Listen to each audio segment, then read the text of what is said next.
बिस्मिल्लाहिर्रहमानिर्रहीम। अस्सलाम वालेकुम स्टूडेंट्स, कैसे हैं बेटा आप सब? होपफुली आप सब ठीक होंगे। अच्छा बेटा, कल हमने चैप्टर नंबर सेकंड स्टार्ट किया था एजुकेशन का। अभी उसका जो सेकंड टॉपिक है, पहला टॉपिक हमने देख लिया था इंट्रोस्पेक्शन का। आज हम देखने जा रहे हैं द सेकंड मेथड जो कि ऑब्जर्वेशन है। ठीक है, हम देखेंगे कि मुशाहिदा क्या होता है, कैसे किया जाता है, इसकी क्या खूबियां हैं, क्या खामियां हैं, इसमें हम उन सबको देखेंगे। अच्छा बेटा, मुशाहिदा और इंट्रोस्पेक्शन में आपको थोड़ा सा डिफरेंस आपको क्लियर कर दूं।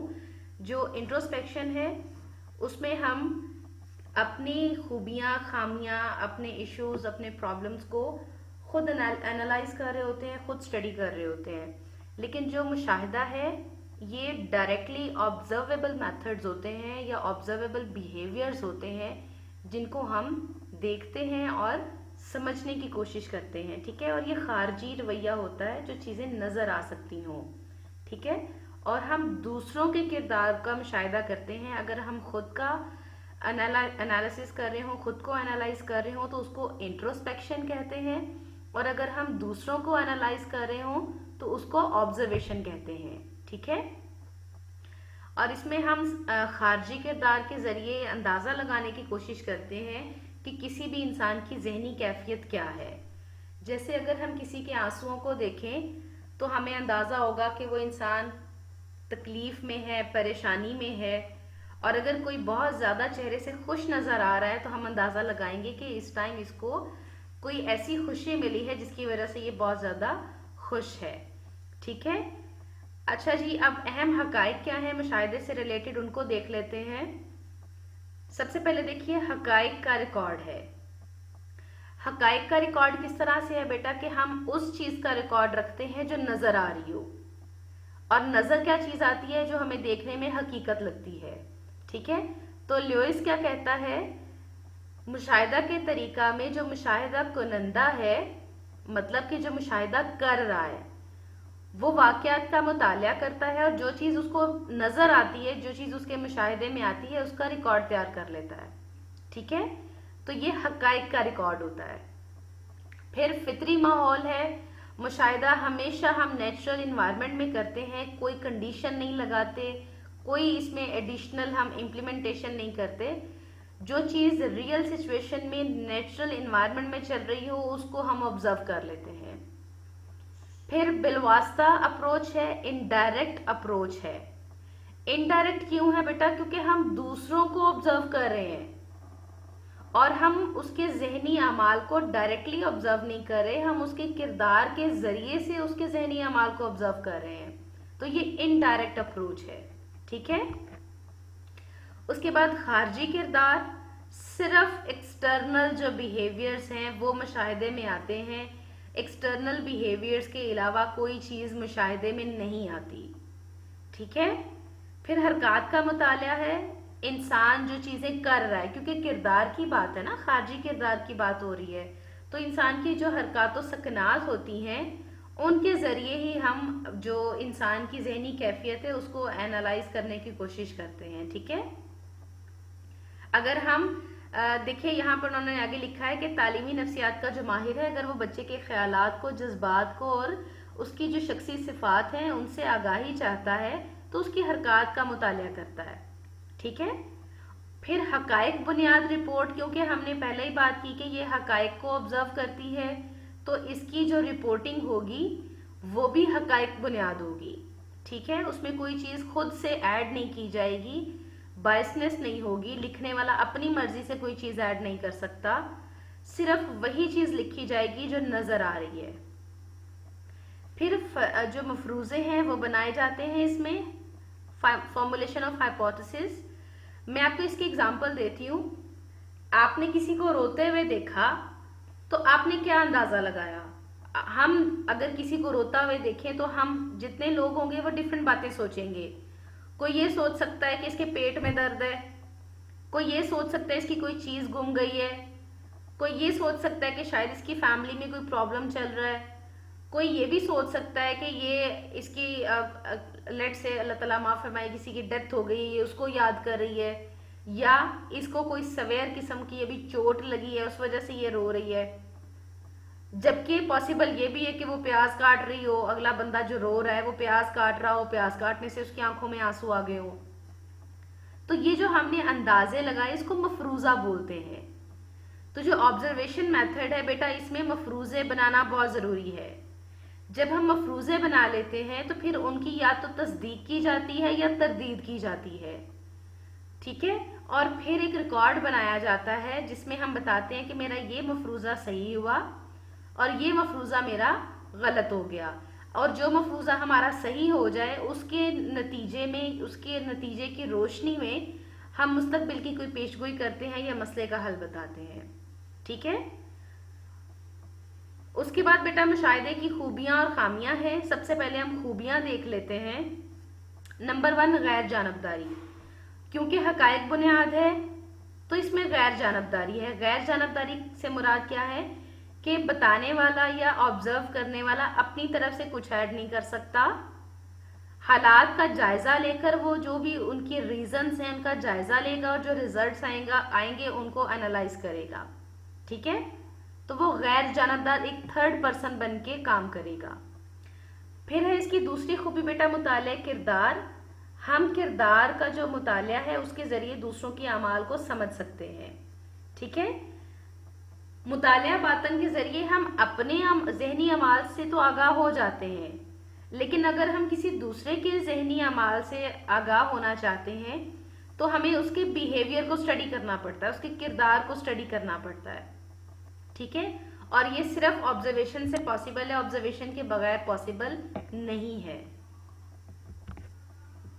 उसके बाद बेटा साइंसी बुनियाद। आपको याद होगा इंट्रोस्पेक्शन में हमने उसकी खामियों में एक चीज पढ़ी थी कि इसकी बुनियाद साइंसी बुनियाद नहीं है, ठीक है। साइंसी बुनियाद कैसे नहीं है कि वो एक प्रॉपर मेथड को फॉलो नहीं करता, जबकि मुशाहिदा जो है उसकी बुनियाद साइंसी है, ठीक है।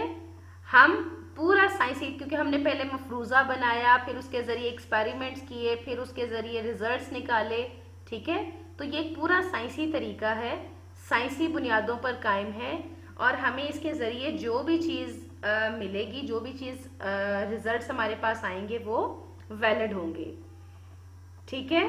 उसके बाद बेटा पेशगोई। पेशगोई किसे कहते हैं? प्रिडिक्ट करना। और प्रिडिक्ट करना क्या होता है? वो चीज़ जो अभी हुई नहीं है लेकिन हम सोच सकते हैं, समझ सकते हैं कि मुस्तकबिल में ये काम हो सकता है, ठीक है। तो प्रिडिक्शन यहाँ पर क्या है?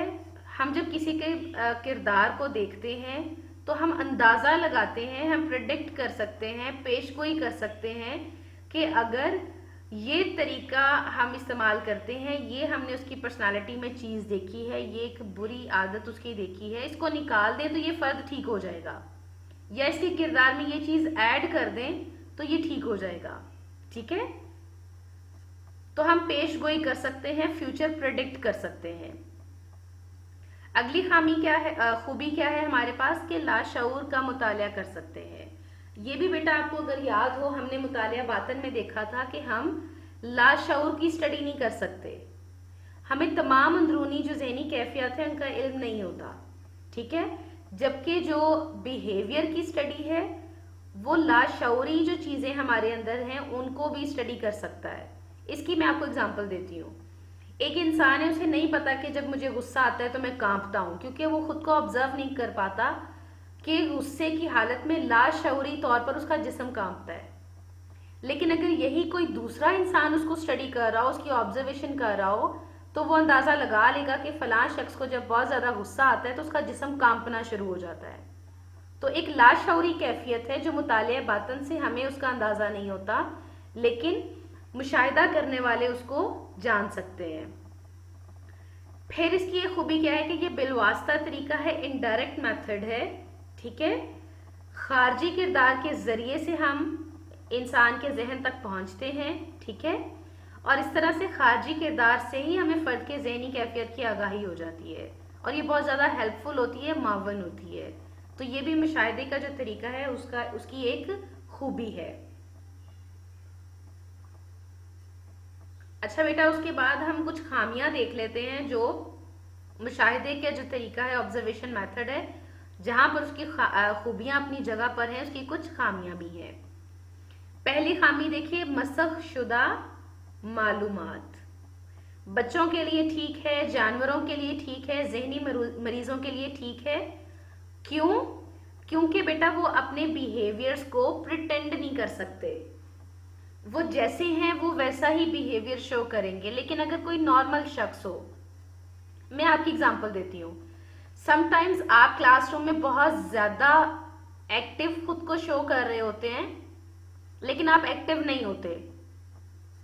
At the same time sometimes teacher को लगता है कि आप लेक्चर नहीं सुन रहे, लेकिन जब वो आपसे कोई सवाल पूछता है तो आपको जवाब आता है, क्योंकि आप लेक्चर सुन रहे होते हैं। ठीक है, तो जो नॉर्मल अफराद है बेटा, वो अपने बिहेवियर्स को कंट्रोल कर सकते हैं।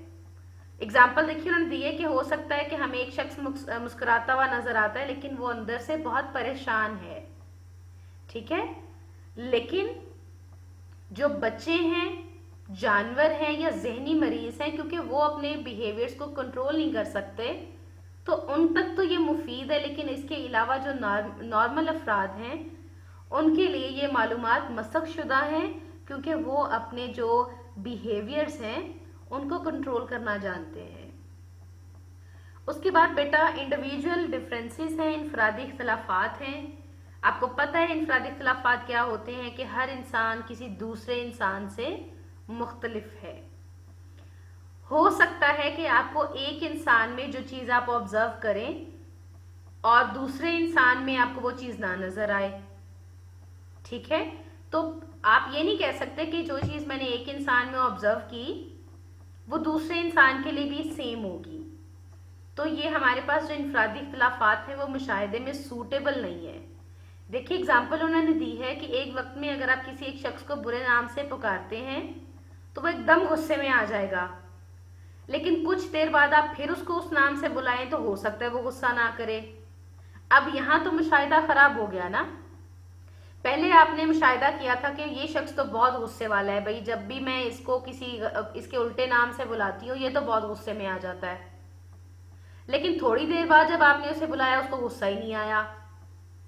तो यहां पर आप अब क्या नतीजा निकालेंगे कि वो शख्स गुस्से वाला है या नहीं है?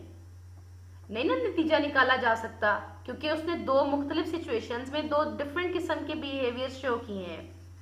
तो ये इनफरादी इख्तलाफात हैं कि इंसान बदल जाते हैं, एक दूसरे से भी बदल जाते हैं, और एक ही वक्त में एक इंसान दूसरे वक्त में जाकर बदल जाता है। ठीक है, तो मुशाहिदा फैसला नहीं कर सकता कि एक वक्त में इंसान जो शो कर रहा है, जो उसका किरदार है, जो उसका रवैया है, जो उसका बिहेवियर है, वो दूसरे टाइम में भी होगा या नहीं होगा। फिर बेटा महदूद इतलाक है। महदूद इतलाक इस तरह से है कि आपको एक वक्त में जो इंफॉर्मेशन मिल रही है वो आप उसको जनरलाइज नहीं कर सकते, सब पर नहीं लगा सकते। ठीक है, सिर्फ जो काबिल मुशाहिदा किरदार हैं उसको तो हम अंडरस्टैंड कर सकते हैं, लेकिन जरूरी नहीं है कि हम उसकी तमाम जहनी जो उसके जहन में बातें चल रही हैं, जो उसके तमाम एहसासात हैं, किसी भी फर्द की तमाम फीलिंग्स हैं, हम उन सबको नहीं स्टडी कर सकते। सिर्फ उस चीज को स्टडी कर सकते हैं जो नजर आ रही है। ठीक है, तो इसे हम कहते हैं कि इसका इतलाक या इसकी एप्लीकेशन लिमिटेड है सिर्फ बिहेवियर तक, सिर्फ किरदार तक। बहुत सारी चीजें इसमें हम नहीं स्टडी कर सकते। फिर नाकाबिले तफहीम किरदार है। बिहेवियर समटाइम्स बेटा अनअंडरस्टैंडेबल होता है। अगर कोई बच्चा करने की कोशिश करे, किसी बड़े को ऑब्जर्व करने की कोशिश करे, तो वो नहीं अंदाजा लगा सकता, क्योंकि उसे आइडिया ही नहीं है कि बड़े लोगों के एहसासात कैसे हैं। वो तो बच्चा है, वो तो अपने एहसासात जानता है। इसी तरह जो इंसान बड़ा हो गया है, बालिग हो गया है, वो किसी बच्चे की फीलिंग्स को नहीं समझ सकता, क्योंकि वो खुद उस स्टेज पे नहीं है। ठीक है, तो नाकाबिले तफहीम किरदार है। हमें बिहेवियर समटाइम्स उस तरह से समझ आते ही नहीं है जिस तरह से हमें समझ आने चाहिए। बच्चे ये समझते हैं कि बड़े हमारी तरह बिहेव नहीं कर रहे, और बड़े ये समझते हैं कि बच्चे हमारी तरह बिहेव नहीं कर रहे। ठीक है, तो हम गलत रिजल्ट्स निकाल लेते हैं। एज के अकॉर्डिंगली जैसे ही थोड़ा सा भी एज गैप आएगा, हम रिजल्ट्स अच्छे से सही से नहीं अखज़ कर सकते, ठीक है। तो जो हमारे लिए बिहेवियर है वो अनअंडरस्टैंडेबल हो जाता है।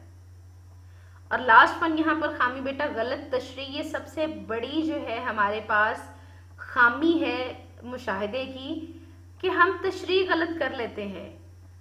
हम लोगों के बिहेवियर्स को देखकर कुछ समझते हैं, जबकि वो बिहेवियर उनका वैसा नहीं होता।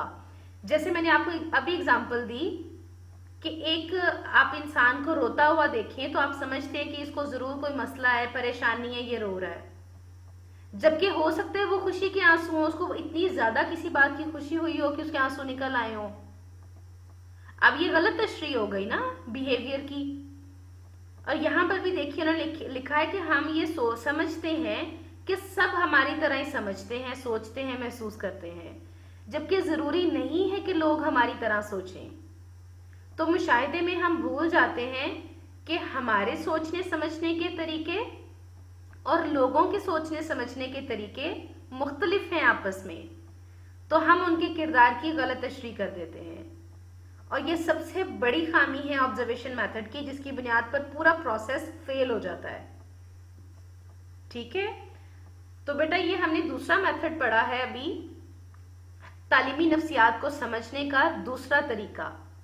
पहला तरीका हमने पढ़ा था इंट्रोस्पेक्शन का, और दूसरा तरीका हमने आज पढ़ा है ऑब्जर्वेशन मेथड या मुशाहिदे का तरीका, ठीक है। कल हम इंशाल्लाह देखेंगे तजुर्बाती तरीका और उसके अनासर क्या हैं। आपने बेटा ये दो तरीके अच्छे से पढ़ लेने हैं, समझ लेने हैं, याद कर लेने हैं। और मत भूलिए कि जैसे ही आपका हाफ चैप्टर होगा या आपके ये चैप्टर खत्म होगा, आपका टेस्ट होना है, ठीक है। तो आपने अगर इसको साथ साथ तैयार नहीं किया तो ये एक दिन में तैयार नहीं होगा, ठीक है। तो इसको साथ साथ तैयार करें। चलें बेटा, अपना बहुत सारा ख्याल रखिएगा। हम इंशाल्लाह नेक्स्ट लेक्चर में फिर मिलते हैं। अल्लाह हाफिज।